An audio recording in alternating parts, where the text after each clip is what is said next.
Masyarakat dunia benar-benar kebingungan karena mengapa para pelaku teror gagal menciptakan kesan kekacauan dan ketakutan di Indonesia. Tapi ada satu ajaran dari Arab muncul di abad ke-7.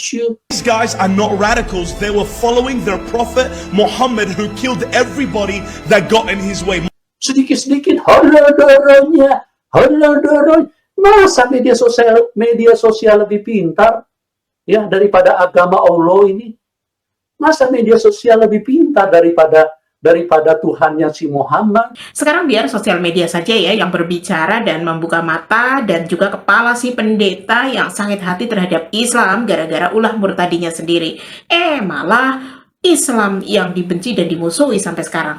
Lihatlah kota-kota dengan teknologi maju ini. Semua berlomba-lomba untuk memeluk Islam loh. Kisah ini bukan rekayasa seperti agama yang lahir dari Roma itu.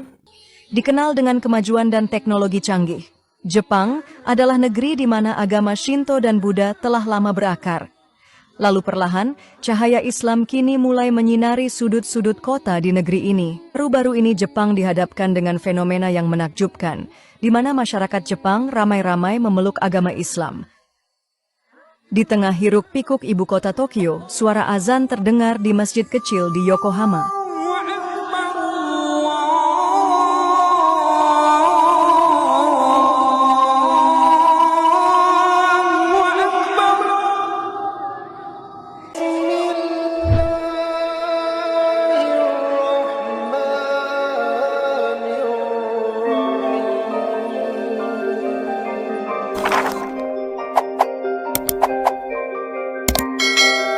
Assalamualaikum warahmatullahi wabarakatuh, sahabat ofisial. Perkataan pendeta Yusuf memang tidak ada duanya ya. Di Indonesia tidak ada pendeta yang berani berkata-kata, masa sosial media itu lebih pintar dari Allah, Tuhan yang disembah umat Islam. Umat Islam yang mendengar hal ini pasti ingin membalas, masa tentara Romawi lebih hebat dari Tuhan umat Kristen? Jika hal ini kami katakan, maka rasa sakit hati pendeta Ucup makin menjadi-jadi. Tapi biarlah sosial media yang berbicara. Jangan lupa ditonton ya Pak Pendeta Ucup. Jepang dikenal sebagai negeri matahari terbit, tempat fajar menyapa dunia lebih awal. Dari sana pula, kumandang azan menyapa langit pagi, membuka hari dengan seruan yang menyejukkan jiwa.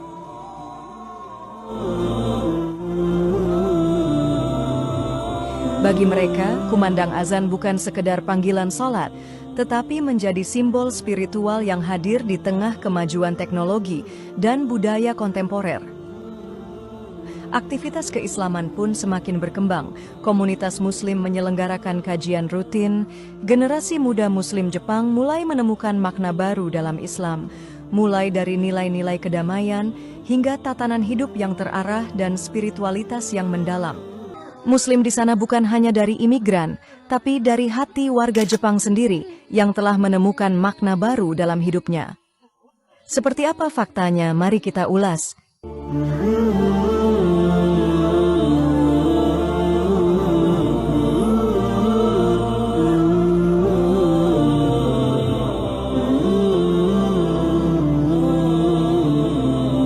Assalamualaikum warahmatullahi wabarakatuh. Selama bertahun-tahun, Jepang telah menghadapi berbagai tantangan sosial seperti karoshi atau kematian akibat kerja berlebihan yang turut mendorong tingginya angka bunuh diri dan fenomena kesepian ekstrim atau lonely death. Di tengah kekosongan spiritual yang melanda masyarakat, Islam hadir sebagai jalan menuju ketenangan jiwa dan makna hidup yang lebih dalam. Meskipun Islam adalah agama minoritas di Jepang, ada peningkatan signifikan dalam jumlah mu'alaf dan ketertarikan terhadap ajaran Islam.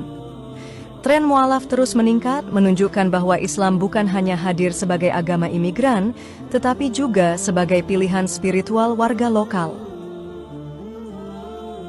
Masyarakat Jepang cenderung mencari pemahaman mendalam melalui literatur terjemahan Al-Quran untuk referensi kehidupan mereka. Kemudian banyak warga Jepang tertarik pada ajaran Islam tentang keesaan Tuhan dan kehidupan abadi setelah kematian, yang sebelumnya asing bagi mereka. Dengar tuh Pendeta Ucup, Bayangkan, Jepang itu kan sangat jauh dan sangat tidak mengenal ajaran Timur Tengah. Bahkan agama Kristen itu justru lebih dulu menginvasi di kota mereka. Namun, teknologi semakin maju, justru warga Jepang lebih memilih Islam loh daripada Kristen. Fenomena atau gelombang mualaf di Jepang saat ini sedang berkembang pesat. Setiap pekan tercatat, rata-rata 15 orang bersyahadat dan memeluk Islam. Asyhadu alla ilaha illallah Muhammadan abduhu wa rasuluhu. Fenomena ini berkembang menjadi sesuatu yang luar biasa, sebuah gelombang kesadaran spiritual yang menyentuh berbagai lapisan kehidupan masyarakat Jepang. Mereka yang memeluk Islam tidak sekadar mengubah keyakinan, tetapi membawa serta nilai-nilai yang merefleksikan kedamaian, kesederhanaan, dan makna hidup yang lebih dalam. Transformasi ini meresap ke dalam ranah sosial dan spiritual, memperkaya dinamika budaya Jepang dengan nuansa baru. Dalam Islam, banyak dari mereka menemukan landasan batin yang selama ini mereka cari.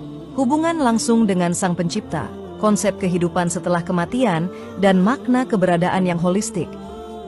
Dari masjid kecil di sudut kota hingga komunitas yang tumbuh di dunia daring, kehadiran Islam menjadi bagian dari narasi spiritual Jepang yang tak lagi bisa diabaikan.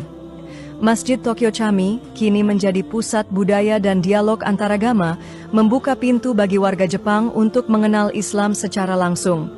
Namun, semakin berkembangnya Islam dan diterima di kota-kota mayoritas non-Muslim, Islam selalu dijadikan biang fitnah dan dianggap buruk sebagai agama kekerasan. Jadi, di mana ada Islam, disitulah ada keburukan. Inilah yang mereka mau, dan yang paling sering membuat propaganda ini adalah agama Kristen. Sebab, Islam dan Kristen adalah dua agama misi yang setiap harinya pastinya berdakwah untuk menambah jemaat. Nah, karena Islam semakin dipercaya, Islam semakin diminati, Islam semakin diyakini sebagai agama yang benar untuk manusia, maka agama-agama lain, khususnya Kristen yang mulai tersingkir jumlahnya, selalu berusaha untuk membuat bagaimana sih supaya Islam itu buruk di mata dunia.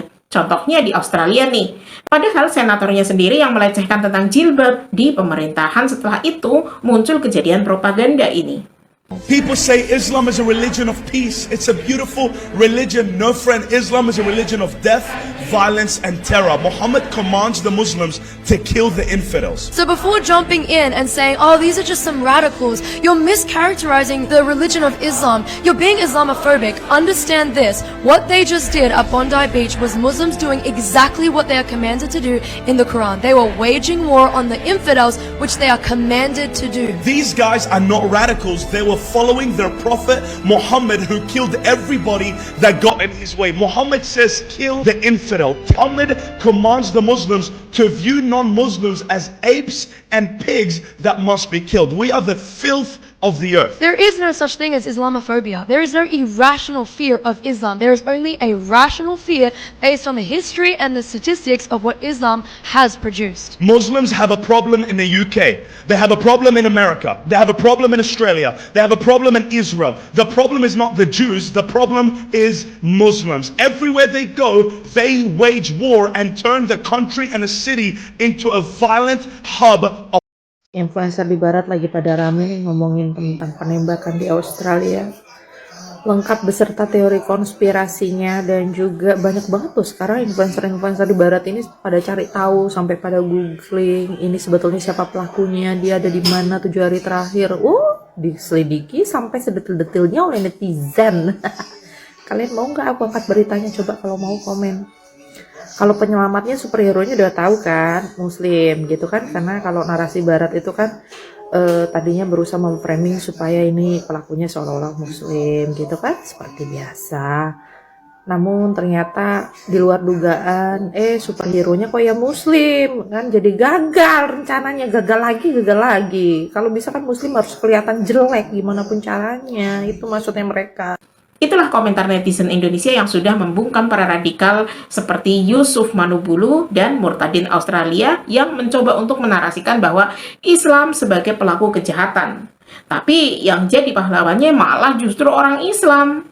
Hero-nya kok ya muslim kan, jadi gagal rencananya, gagal lagi. Kalau bisa kan muslim harus kelihatan jelek gimana pun caranya, itu maksudnya mereka. Gagal dong, ini aneh namanya. Artinya para pelaku kejahatan itu sebenarnya orang-orang bayaran dari kalangan para pembenci Islam. Tujuannya agar perkembangan Islam itu terhenti ya pastinya di negara-negara mayoritas Kristen agar gereja kembali ramai seperti dulu. Agar para pendeta makmur lagi persepuluhannya dan bersemangat menyampaikan khotbah dusta tentang Yesus Kristus. Umat Islam tahu bahwa Islam memang agama damai. Hanya orang-orang yang tidak mengenal Islam yang mengatakan hal buruk seperti si Ucup ini. Masa media sosial lebih pintar daripada agama Allah ini? Daripada Tuhannya si Muhammad?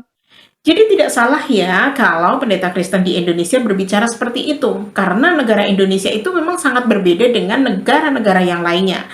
Kurang lebih apa yang pernah terjadi di negara kita juga. Memang orang-orang Indonesia itu hebat ya. Masyarakat dunia benar-benar kebingungan karena mengapa para pelaku teror gagal menciptakan kesan kekacauan dan ketakutan di Indonesia. Tidak seperti Perancis dan Bangkok atau negara-negara lainnya. Bukankah serangan teror adalah serangan yang berbahaya yang menyangkut keselamatan nyawa? Yap, mungkin itu di negara lain. Namun bagi Indonesia, itu adalah ladang bisnis. Karena kalau kamu melihat, sebenarnya ada yang lain dari pemikiran warga Indonesia. Coba dilihat pada saat peristiwa baku tembak di Tamrin dengan seorang pelaku teror. Jika di Amerika ada kasus seperti ini ataupun di negara-negara Eropa, mungkin semuanya langsung disuruh libur. Karena ini merupakan sebuah aksi berbahaya dan tidak boleh ada satupun yang mendekat karena itu merupakan garis polisi. Anehnya di Indonesia hal ini ditonton layaknya sebuah film action yang disutradari oleh seseorang. Padahal ini adalah aksi teror yang sangat berbahaya dan bisa saja ada peluru nyasar yang mengenai mereka. Namun begitulah Indonesia. Mereka hanya ingin melihat emang ada apa sih? Apalagi uniknya pada saat terjadi kasus teror di Tamrin, ada tukang sate yang jualan guys. Ada tukang sate yang juga diliput oleh warga sehingga warga di sana langsung membeli sambil menonton aksi baku tembak. Padahal ini adalah aksi teror, bukan film action. Bukan hanya itu, ada pedagang asongan, bahkan pedagang kacang pun lengkap. Sehingga untuk penjahat yang berusaha untuk membuat ketakutan dan menciptakan teror sepertinya akan kewalahan karena bagi pedagang ini adalah cuan.